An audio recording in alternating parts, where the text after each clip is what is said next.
Hello, everybody, and welcome back to another episode of the Headspace Podcast. This is the show where we break down the new hip-hop albums track by track, giving thoughts and opinions on every single song. My name is Holden Stephan Roy, and today I will be talking about the new Conway the Machine project.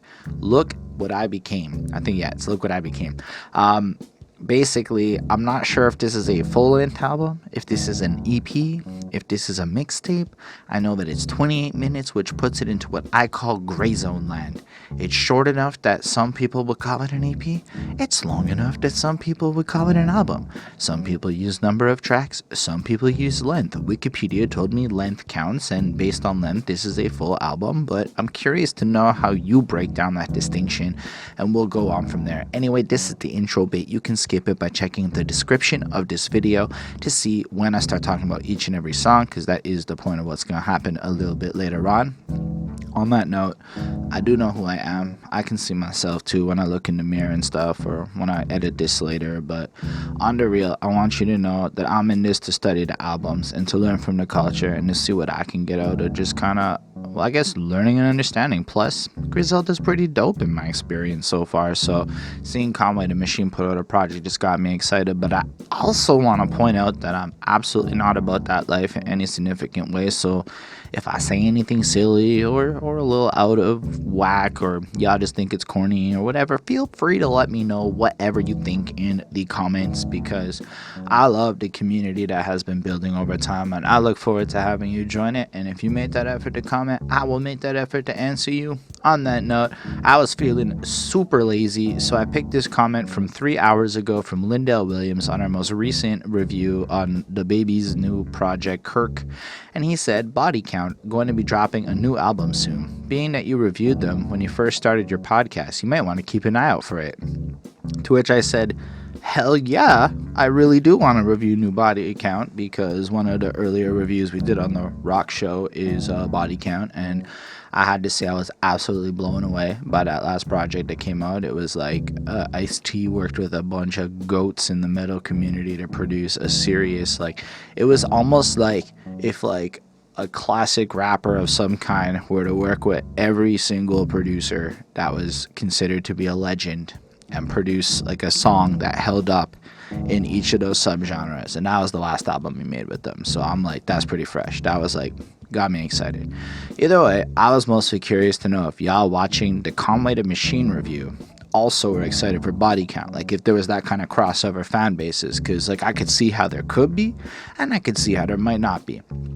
So let me know what y'all think about Body Count, and we're going to get into it real soon. But before we do, special thanks to the patrons: Ismail Gadamsi, Chris Prado, Jonathan Barnes, DJ Black Hurricane, Linda Williams, and Coney Sparse. They're super dope. They support what we do. They help us out a lot. Touch on that at the end of the episode. On that note, we're going to jump into it right now as I talk about Conway the Machine's new album, Look What I Became. I don't even edit it. I just keep it in this is all one off the dome freestyle with some preparation. Anyway, I like to start the show off kind of describing my familiarity with the artist. And I do this because you as a person watching this, you may have been a fan of the Griselda movement and Conway the Machine for a long time. And you may be super familiar with lots of the nuances of his life.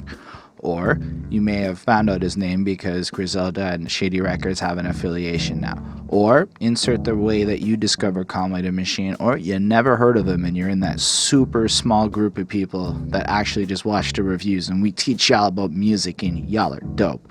But for real, I think it's really important, because what I've come to see through interacting with people is that the longer you've been a fan, or the more ingrained into the fandom of a particular act you are, the more it completely impacts how you perceive the album and how you feel about it and all sorts of stuff. So in my case, I think I got really sold on Griselda with Tana Talk 3 when Benny the Butcher dropped that project. And then since then, I've basically looked at stuff from each of these guys. I've been kind of absorbing all the new music as it drops. One of the more popular videos we did recently over on the Reactions channel was me reacting to Conway the Machine and Eminem's track that dropped a little bit ago. I'm personally stoked to hear that project, that Conway the Machine album. I believe it's coming in October, which is going to be dope. But in the meantime, I don't know where this guy comes out, but I can say that I haven't actually done a Conway project yet. I had done the Westside Gunn album, and I did the two Benny ones, and I was like, I have to say, Benny the Butcher has become one of my favorite rappers. Like, if I see Benny on a track, I'm just excited at this point in time.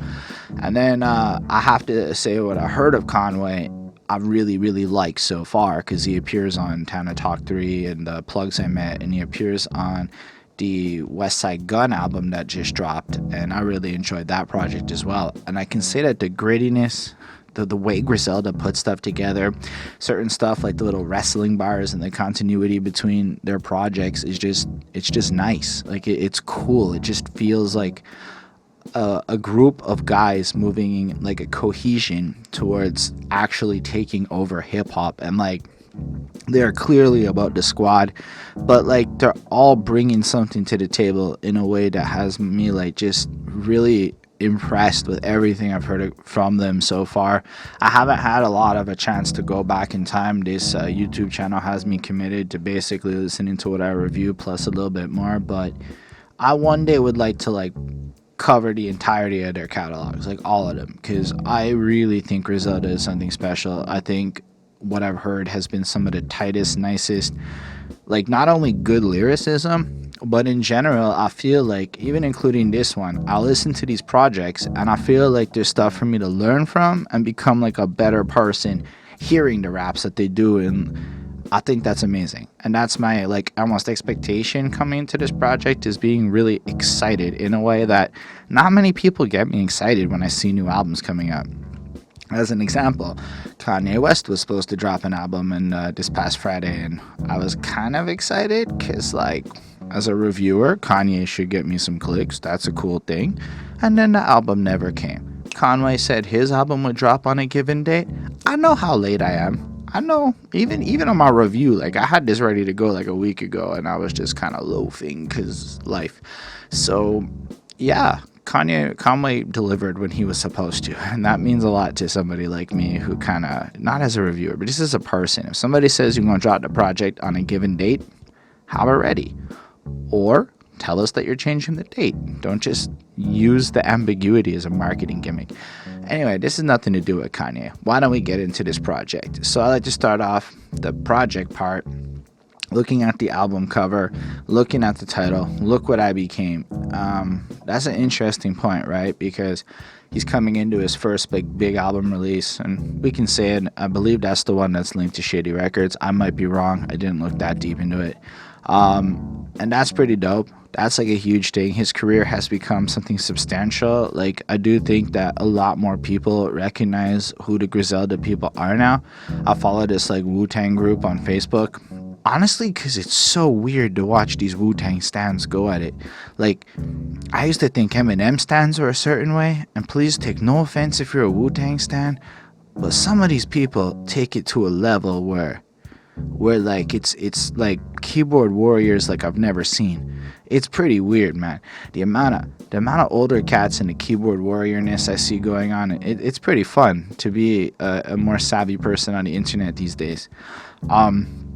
But I keep seeing Griselda being brought up for some reason as like a negative thing, but the fact that Griselda's name gets brought into the conversation at all shows that they have moved forward, because, you know, being talked about by haters is still bigger than not being talked about at all.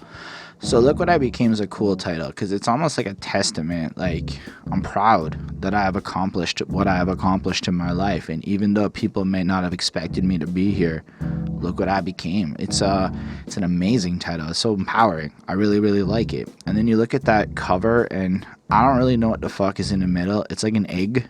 I might not be getting it. I am terrible with this visual crap, but you can see like a easel thing, the art where the thing that you put like the paintbrush, the paint on, and he's like going at it, and it's all kind of whatever, and then it looks like that shit Michelangelo painted, and I don't really get it 100% like with what's going on, except that I assume he is this off work of art, like it's imperfect, like he's bursting through the work of art. I don't really get it, but it is colorful, and it is something. Oh, is that his back? Is that like a fucking tattoo, and that's his head?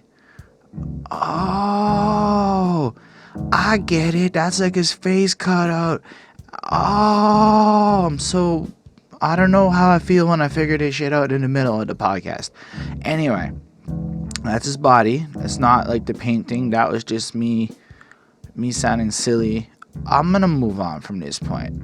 Y'all can let me know what you think about the cover. Feel free to leave the interpretations and whatnot. I feel silly at this moment, and that's okay. With me in this room is no women, no kids. Versace on my level, but I've yet to measure. Versace to my socks, boy, I don't know how to describe it, but that beat produced by The Alchemist just felt like it, like you heard it, and within seconds you're like, yeah, that's a Griselda track. That just makes sense. I don't know which one's gonna come on, but you come in, you're almost expecting, you're just like expecting it to just start happening. Like it is really cool. And then Conway basically comes in and starts rhyming, not on his little intro bit. And you have this beat, like the vibe of the beat just has like this power to it. Like it's got this smoothness to its energy, but it also feels like, I don't want to like typecast in some way, but it feels like a Don is about to, like a mafia Don is about to like walk up and just start spitting knowledge on the mic. And as far as his lyrics go, it's like whipped up a hop of brick, smelled a white fume, shit on my neck bright enough to light rooms. And I liked it right away. Like you could get the sense that he has a more conversational, statement-driven kind of rapping. Like everything he says is pertinent to it. He's got a way of just flowing out the sentences. But then there's also an ad-lib game going on where, you know, after the white fumes, he's like, whip up, my shit lit up, right? And after the light rooms, I'm like, it's cool. I don't think I did the ad-lib all right. I was just using my ad-lib voice, which sucks. And then after that, he's leaving a person body full of knife wounds. We tycoons. He's a fly goon. I like it. I like the way you can just fuck around with the rhymes like that. Light rooms, knife wounds, tycoons, fly goons. It's just proper. Like if you say those words, light rooms, knife wounds. I mean, I guess they kind of rhyme. But, you know, I don't know. I'm really bad at gauging what doesn't rhyme because a good rapper should be able to make crap rhyme that doesn't rhyme. What I'm trying to say is he's flowing proper here. And I'm really enjoying just the way he, like, spits it. A lot of the content, I'm not 100% sure.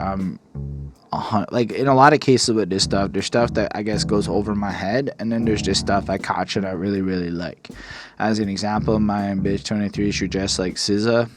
I'll be honest, I don't really know what the fuck SZA dresses like. I know who she is, but like I don't know what she dresses like. Or when he goes, only smoking the best like Dizza, and I realized I have no fucking idea who Dizza is. I know I looked that up, and I know that line makes sense, and I completely forgot why, because I, again, don't really know who Dizza is.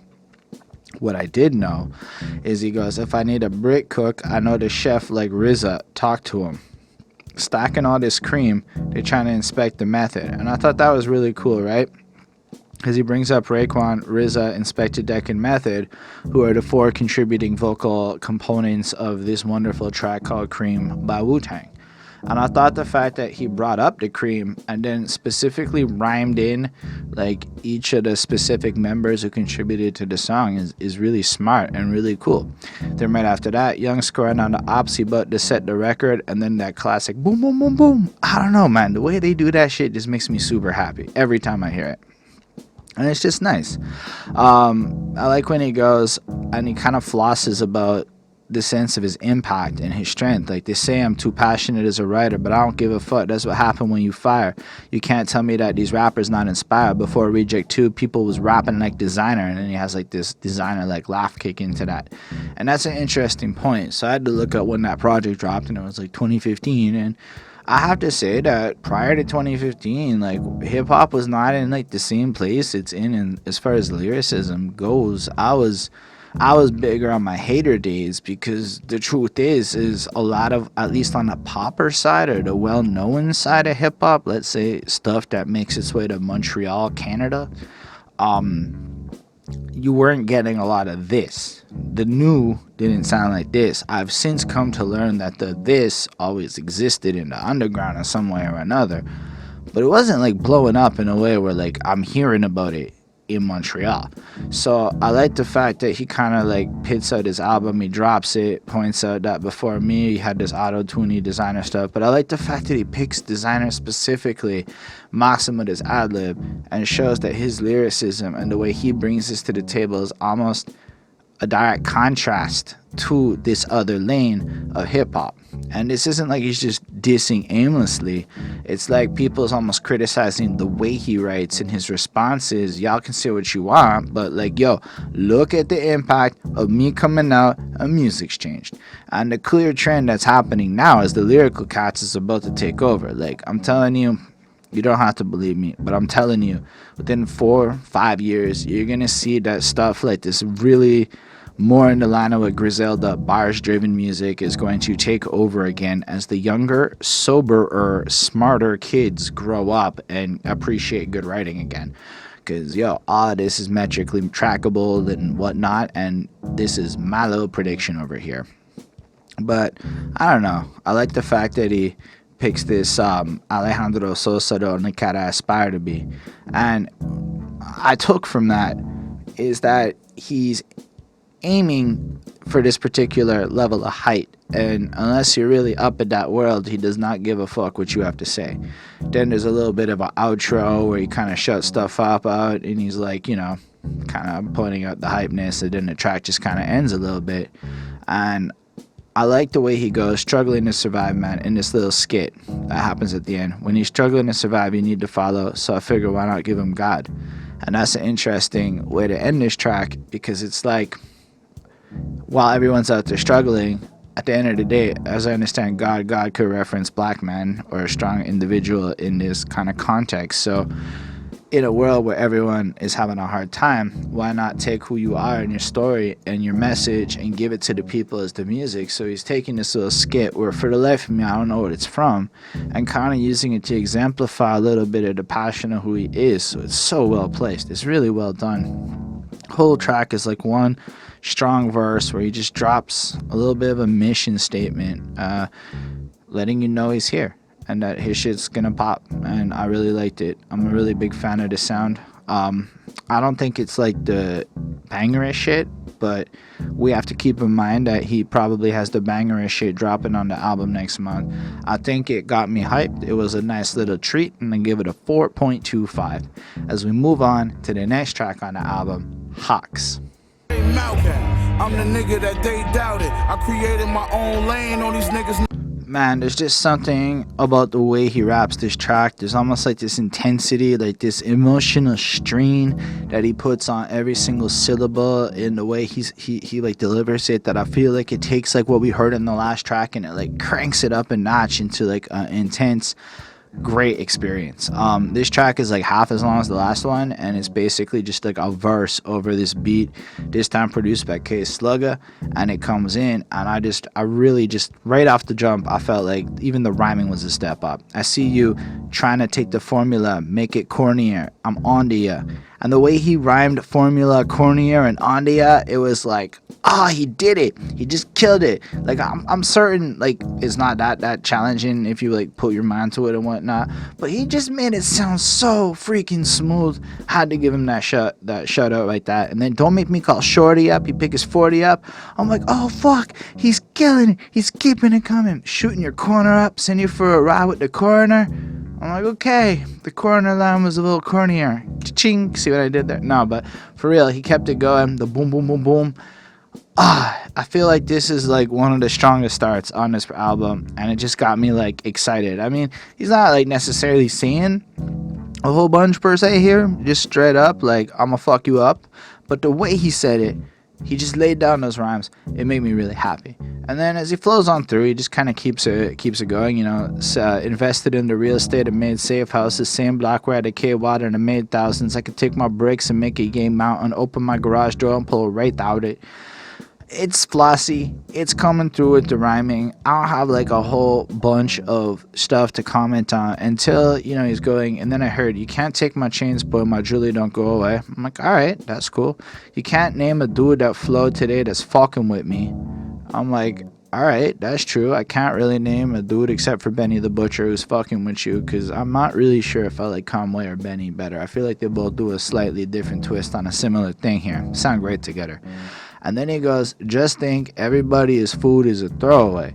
And then I had to again go check because I haven't heard that. And I'm like, yo, he's just calling some album that people thought was fire a throwaway.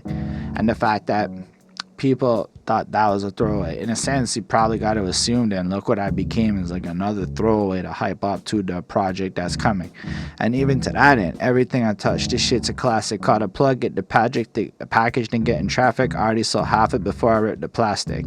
Neck looking like I just went triple platinum. With the action, your favorite rapper, I will smack him. And that whole way through is the flossiest way of like comparing his album sales to fucking drugs in a way where he's selling shit super proper, and I'm over cool. Like, then have his head spinning backwards, then spin it backwards.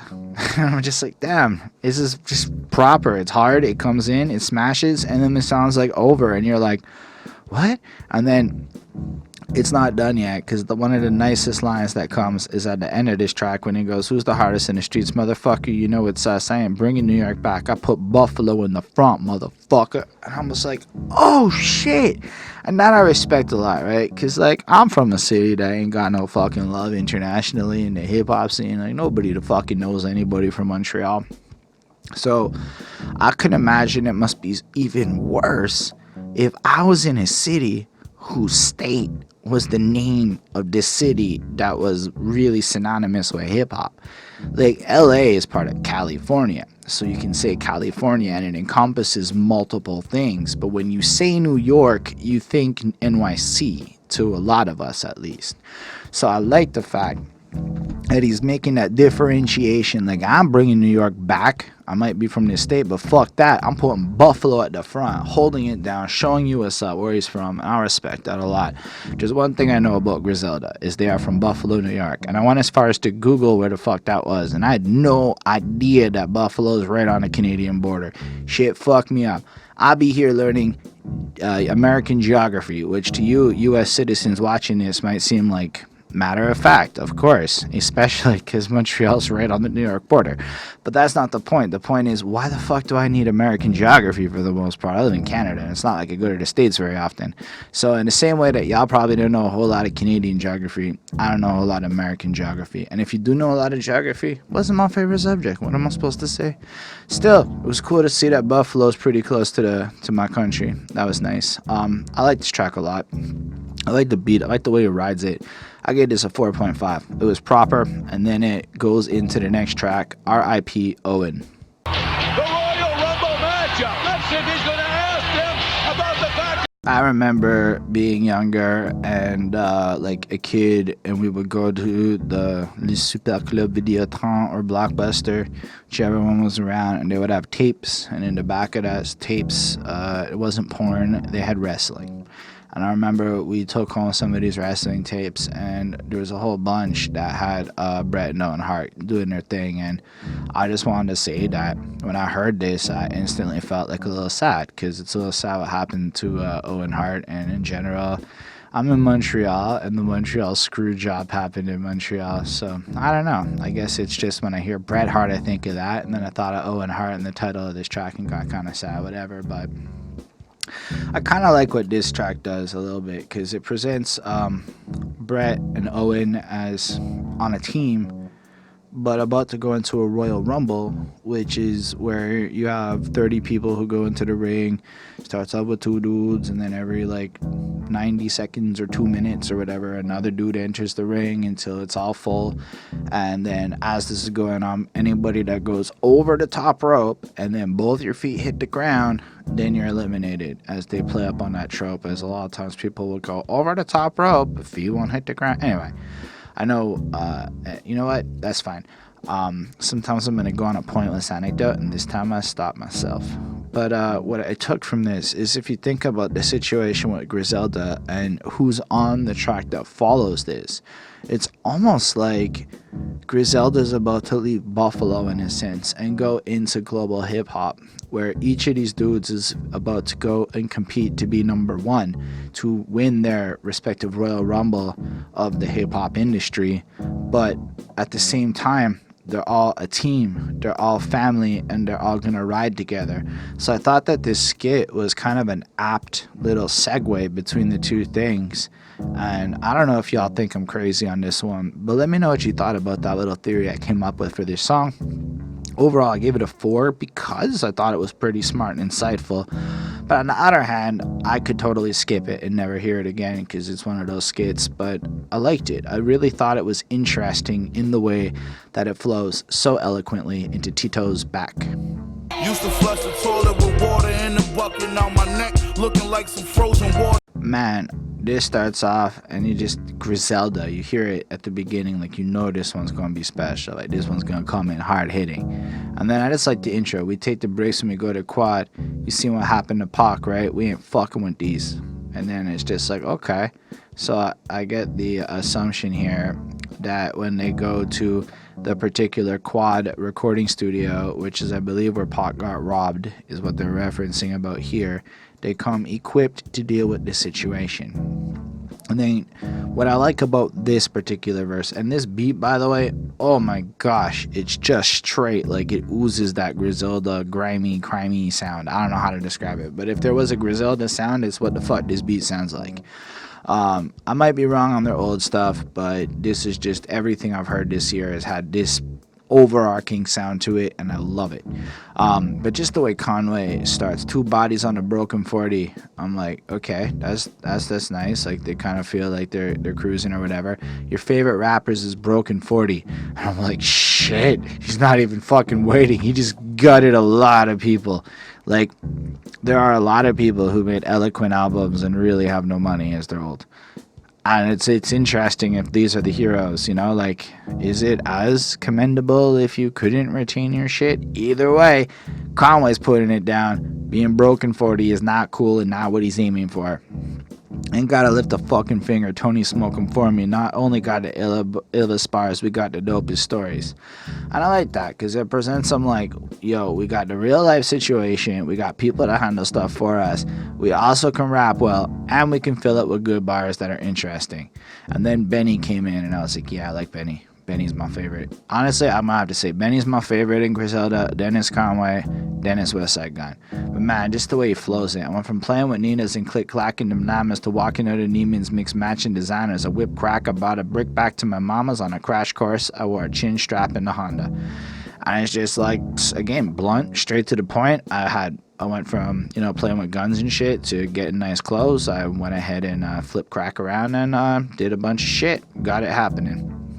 And then they just flow back and forth. And I don't know. I really just enjoyed the fact that they were kind of flossing on the sense that they're legitimate, that they've got this grandiosity to their lifestyle. Sorry, not grandiosity. In fact, it's more like they're blunt. They're the opposite of grandiosity. They're just like to the point. But I really liked the line when he goes like, I got an app to just start it. I got an app on my phone, that's how I start the motherfucker. Or Continental Spur, I can barely park the motherfucker. Got an app on my phone, that's how I start the motherfucker. Just something like that, right? Like, I got my car, it's kind of big, it's hard to park. But you know what's cool about it?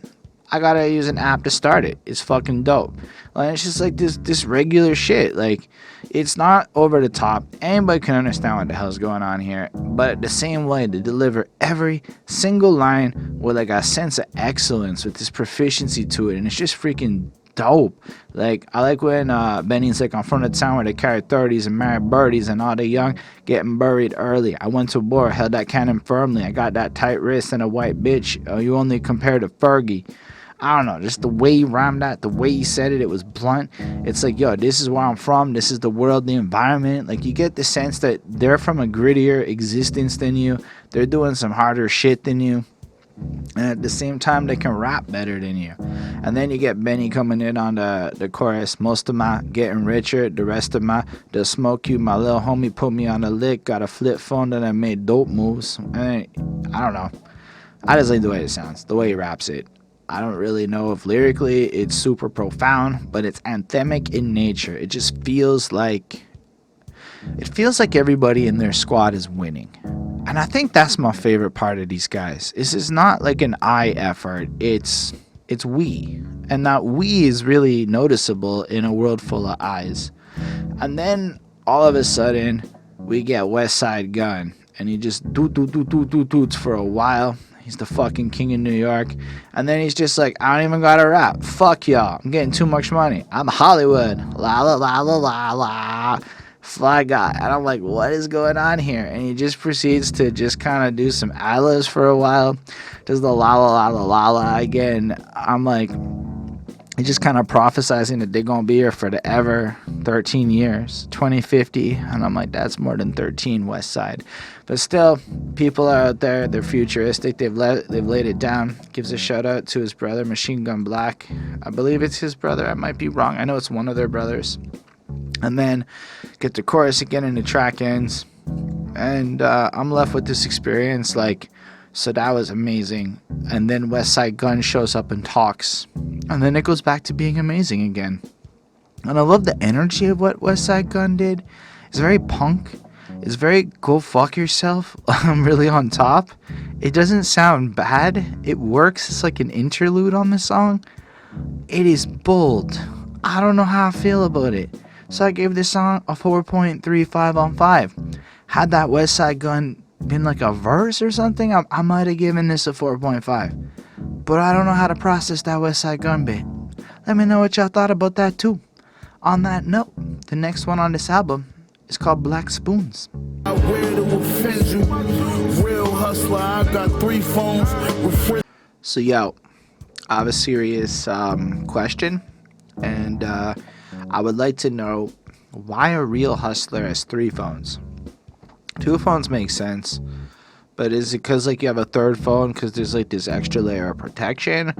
Like, I mean, I get one's the business phone, whereas one like the one you use for like suppliers, one you use for like your people, and one you use for like your family and stuff. I don't know. I figured somebody watching this might be able to break down that 3 phone line for me. Otherwise, I like this. I feel like content-wise, it's gonna be like what we've been getting. He's the real deal. Other people are kind of fake by comparison, but I just like the way he rhymes it. Like, I used to stare out my window, see my older homie 19, and he's steering the benzo. So steering rhyming with stare out in its own way. Window benzo. People don't play ball, selling raw. They apparently into. And I like that because play ball, selling raw introduces like a secondary rhyme scheme and then brings back the primary one with apparently into. See me wearing this Kenzo hat. You know I did what I've been through. They sick I'm getting money. Clearly resentful. It's spooky. The shit I spit is very suspenseful. And then I just like feel like it's cool. And it really like to me kind of culminated on that line, spin through your area, air the extendo. The way he just rhymed out there at the end, I thought was just like a flawless way to like come to the point of that rhyme scheme where you're like, okay, he's killed it. But no, most of you rap is washed your careers in a limbo, and he keeps it going. You hating, man, all these jewels that I wear to offend you. I got 3 phones, and then in the sink, dire pink on cheap. And I'm like, oh shit, it's basically most of the song. Keystone, on my Vilon, Kneebone, even out. And then he flips it to that don't even out. Give my youngin' a blick, he gonna shoot your people house. But even to that, and he still kind of follows that main rhyme scheme. Wrinkle out, shots ringing out, and then the song ends, and I'm like, I think that's the coolest part of this track, is the fact that it basically, for about 2 minutes and 20 seconds over another gritty and very nice beat, this time produced by DJ Muggs. And I guess he gets a featured because he says assassins, or I'm not really sure why he's featured on this track. It's cool that he is. Or maybe when you're DJ Muggs and you do the beat, you're big enough that just you doing the beat counts as a feature. And maybe more beat makers should jump on that shit. That would be interesting. Imagine like you had to feature your beat maker on every track. Beat makers would have a lot more hype than they currently do. Anyway, I like this track. I have a lot more to comment on like the content. It's just a bunch of proper bars, I would say. He's consistent. You can tell that this is a guy who follows a certain code in a sense. Like, you can tell that he will always kind of come in with this style of rapping. Like, you're not going to be able to go through his catalog, I believe, and find bars that break at the image he's putting out, you know? They sick I'm getting money, clearly resentful. Well, it's probably his actual reality. He's doing well, people's hating, you know? It's spooky. The shit I spit is very suspenseful. My big bars give you the fear of God, bitch. I'm Jerry Lorenzo. And because he's so legitimate and he's so proper, the fear he invokes due to your inadequacy is very clear. I love the line when he goes, I recorded this food for in a day. It was simple. And that leads me to believe, and I'm guessing here, that Look What I Became would have been the Food For project, as I believe all the foods, 2 of the foods have already come out this year. So the fact that he recorded this in a day, just walked in, banged it out, that's very impressive to me, because I don't think I could do that. And I do make music, so I have in fact recorded a bunch of stuff, but like I can spend like fucking 4 hours on a verse because I'm like not as talented as Mr. Conway the Machine. And so I took a lot of I thought that was a cool line. I don't know. I don't have a lot more to comment on this track. It's pretty dope. If you're really into what this album's brought so far, you'll probably agree with me. That is a 4.5 on 5. If you don't like this sound, I can understand why you don't agree with that statement.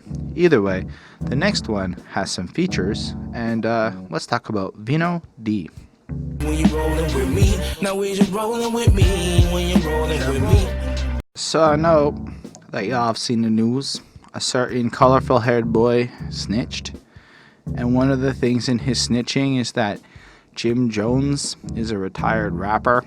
And the first thing I did when I saw this track list, I was like, retired, eh? I just had to get that out. I thought it was fantastic that ended up being a thing I could just bring up on this podcast organically like that, because had I reviewed this when it dropped, I don't believe the snitching thing would have happened, and I wouldn't have known anything really to look into Jim Jones at all.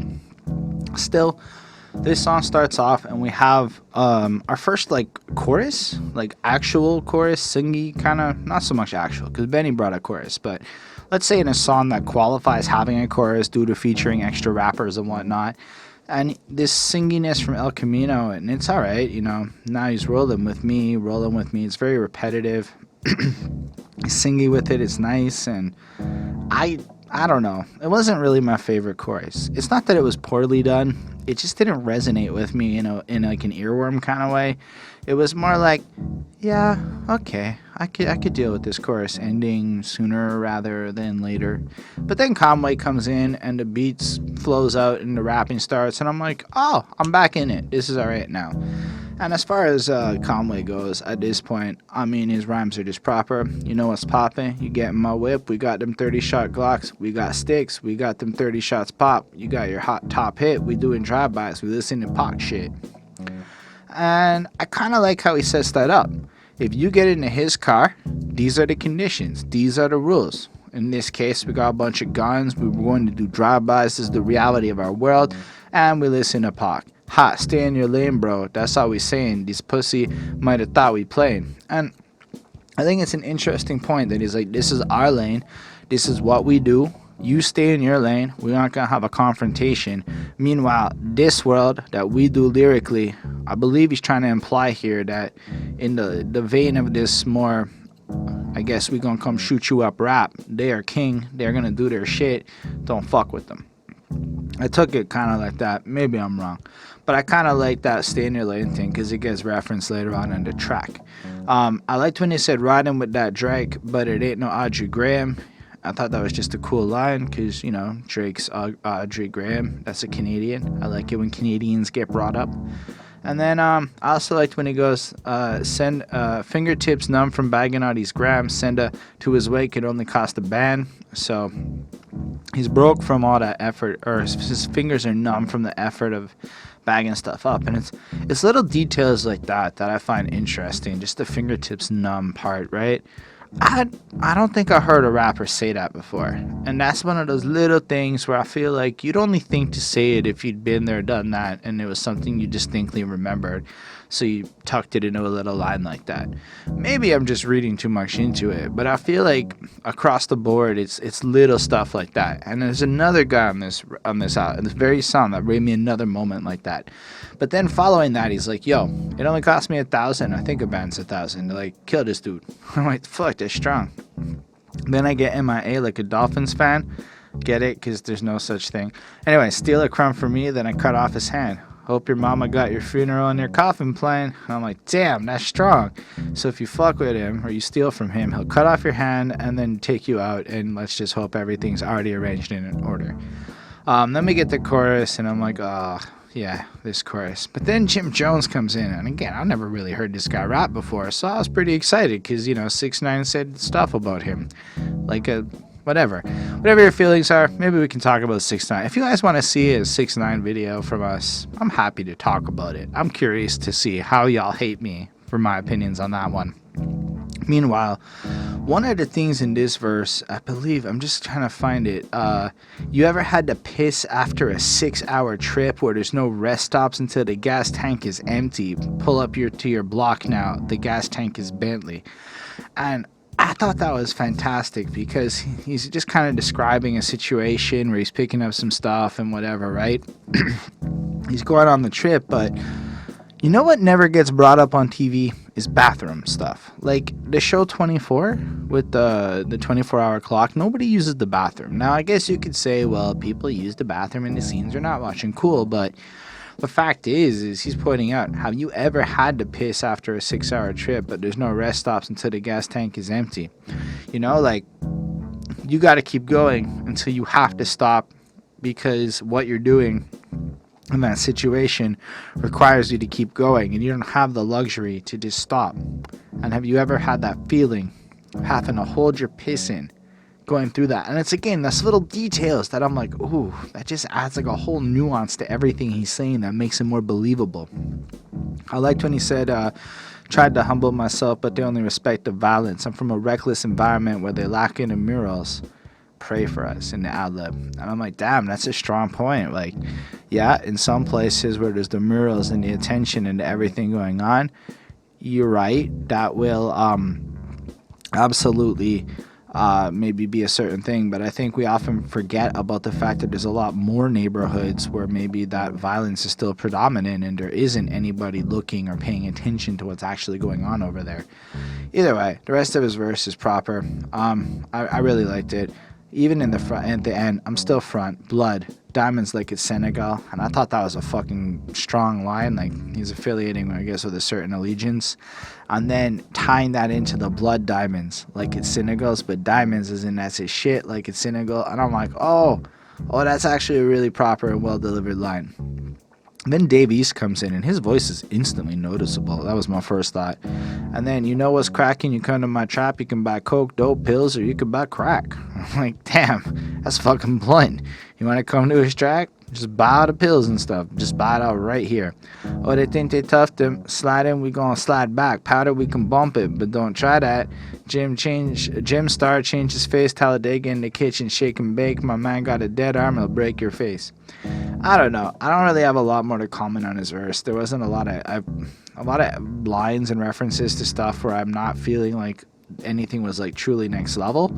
I just thought it was, again, that blunt kind of I sell drugs, I'm really good at it kind of thing. I don't have a lot. I think of them, Dave East was the least memorable of the three on this track, while everybody was still pretty dope. I just really wasn't feeling the chorus. I think this still, again, had the potential to be like another 4.5, but that chorus just itched away, took a couple points off of it. So for me, it's just a 4.35. Anyway, you guys don't know the half of it, how hard it is to come up with these grades. Take the shirt off my back and I'll give it to you. Facts. You gotta watch him, it's always a nigga.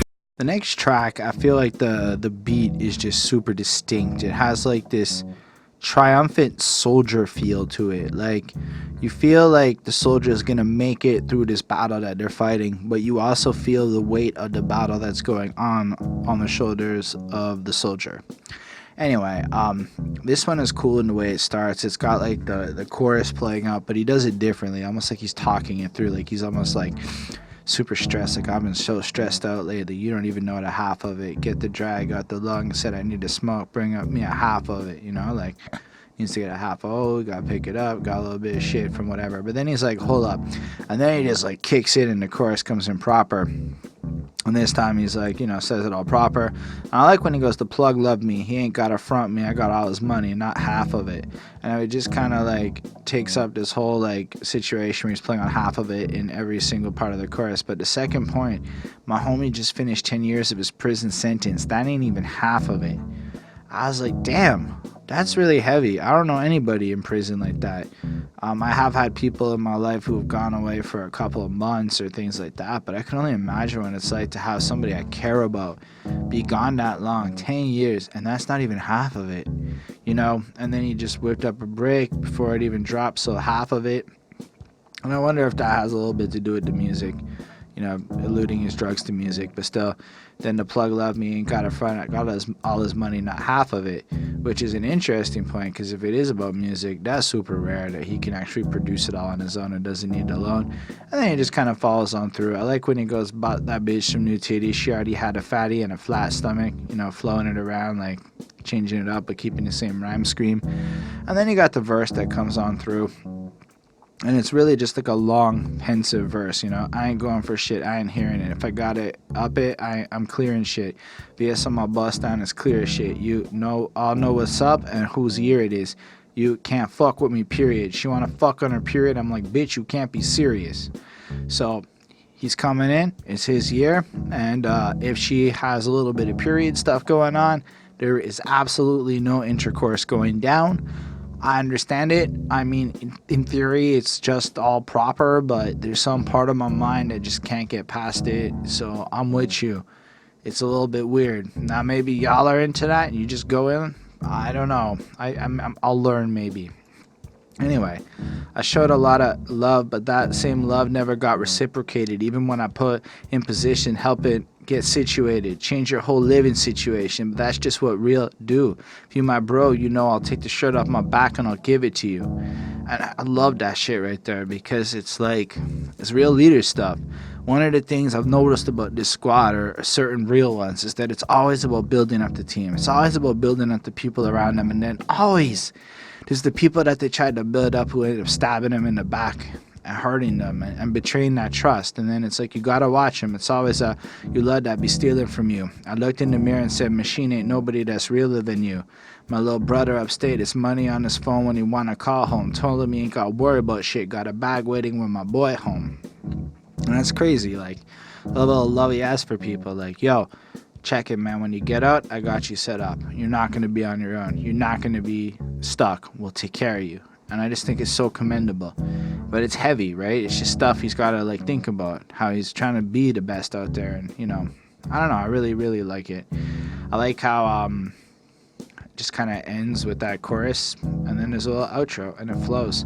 I know there's a whole lot more of the verse. I just don't know if there's a lot more to comment in terms of specifics. There's not that many more lines that came at me. He's just kind of presenting his world as he sees it in a really interesting way, where I feel like he's just describing how crazy it is, but as much as he's winning, how heavy the realities of the situation are. And I feel like he's at the same time setting a bit of a leadership example for what it's like to be at the top and what you're supposed to do, even though people might not treat you that proper. I don't know. I like it a lot. I give this one a 4.35 on 5. It's a pretty good track. I really enjoy the honesty of it all. And then why don't we move on to the next song, Bell's Palsy. Bell's Palsy. You know what I'm saying? I got hit in the back of the head, and in the neck, and in the shoulder, or whatever. So here we have a little interview that we have that's describing what happened to him to develop the Bell's Palsy. I think that's what it is. That's the disease thing he has. Essentially got shot outside the club, and then he kind of developed this complication in his life where I don't really understand what his situation is. I didn't really look at it, but apparently the left side of his face is paralyzed. It's a little complicated, but he fought back. He came in, did the recovery thing, and then you get that little response. I wasn't expecting to hear Conway's pin, so when I heard that and finding out they were brothers in the story, I was like, nobody fucking with that shit right now. And then Conway goes, that's Eastside Buffalo shit, Eastside to the Westside, that's what you're gonna get from us. And I think it adds a lot. Like, it kind of reminds me a little bit of Kanye West, who, you know, had that accident and then had the freaking teeth on and recorded that song Through the Wire. Just like, so, just coming back from these moments where bad things happen, you know, coming back from getting shot and then having to go through that recovery, have to fight that paralysis, probably many people have given up in those moments, but instead getting to the point where you're one of the bigger names coming out of hip-hop in 2019, that's insanity. That is such a crazy story, and I really liked it.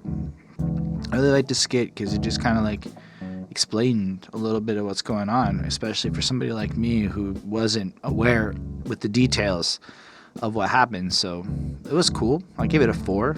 I'm never a huge fan of these skits, but it's cool. Either way, there's one more track on this project. It's called You Made It, but Made It is one word.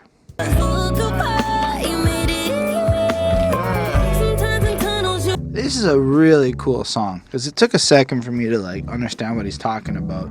But this is like his appreciation for, I guess, a woman he's dating or admiring or just women in general. And I really like it. It's produced by Static Selecta, who's another name I'm coming to get. And this one features Amber Simone singing on the chorus. But like, let's go through the lines a little bit. I don't know how you do it.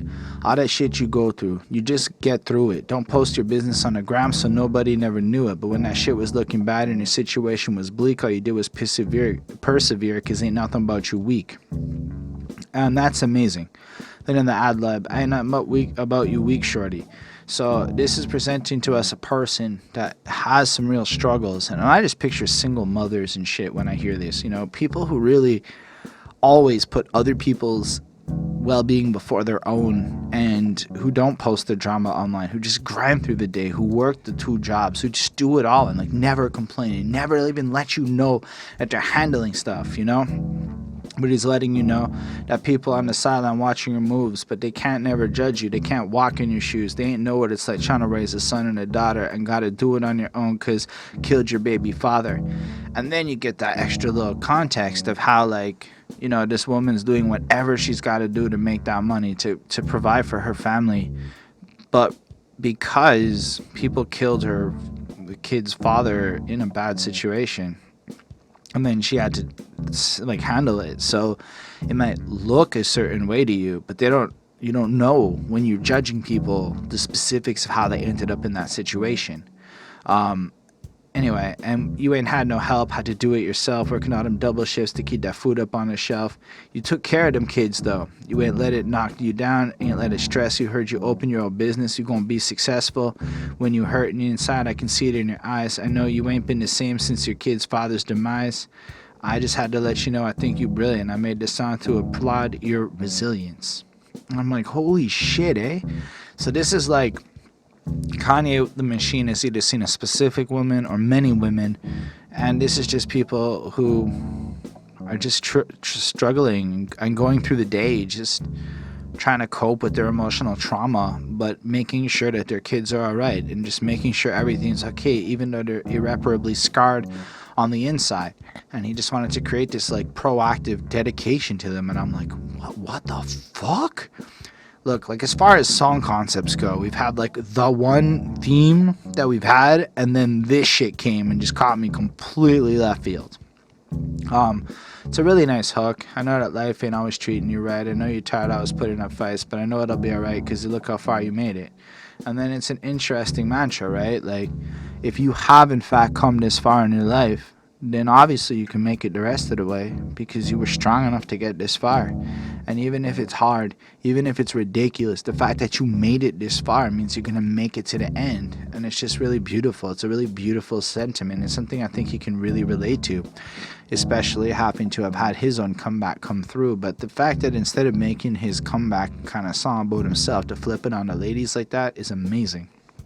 All the obstacles in life you overcame, but you handle your business. You ain't never complained. Felt like nobody was there when you was enduring all that pain, all the losses that you took, and look how much you gained. Look how far you made it. Look how far you came. I don't know how you maintain, how the fuck you remain sane, shorty. And that's true. And I say that's true because I met these women.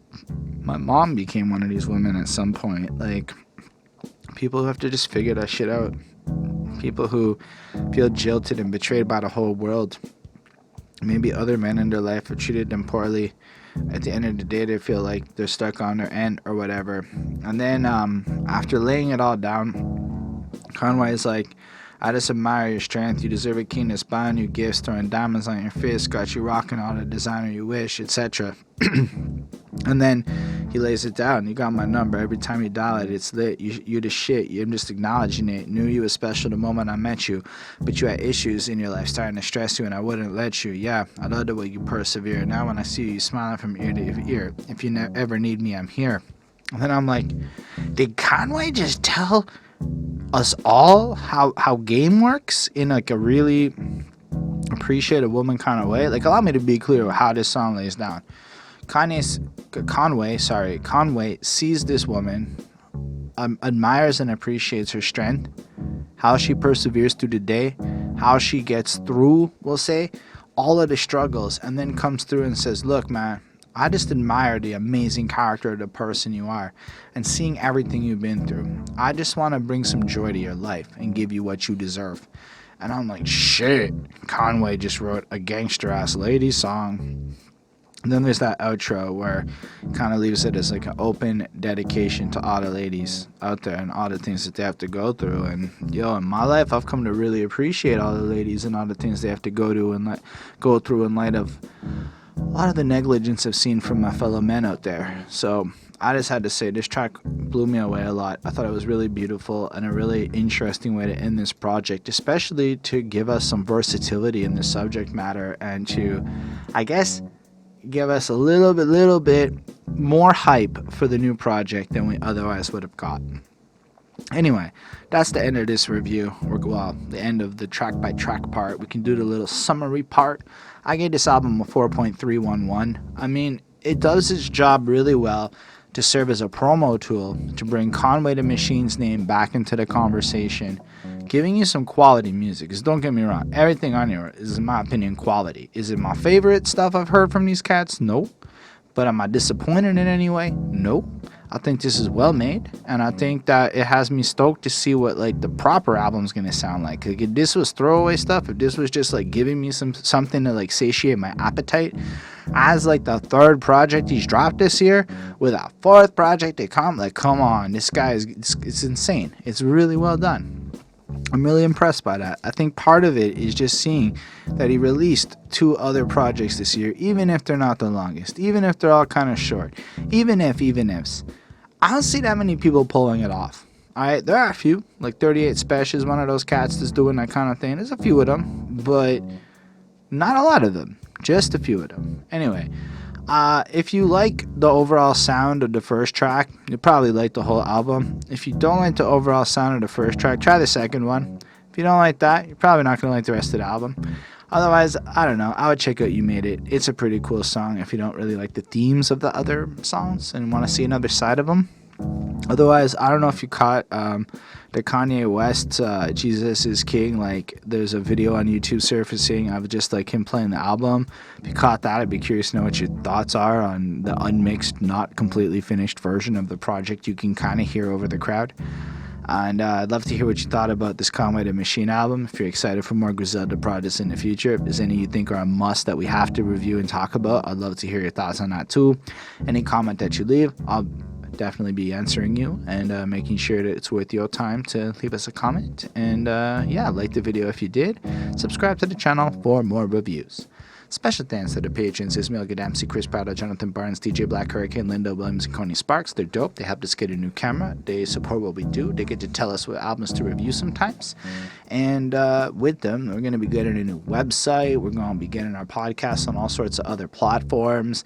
And we're going to replace all these crappy ass sheets in the background with some of those fun soundproofing craps that you see on the real YouTubers' backgrounds. So I'm going to upgrade. If you want to support us and help us get a lot of this stuff done quicker, and you want to show some love like that, you can, and Patreon's a great way to do that. So with that plug out of the way, I also make music. I released a single this week of my own. It's a song about jargon, you know, corporate jargon, like a CTA is a call to action. Anyway, y'all can check out the song if you're curious.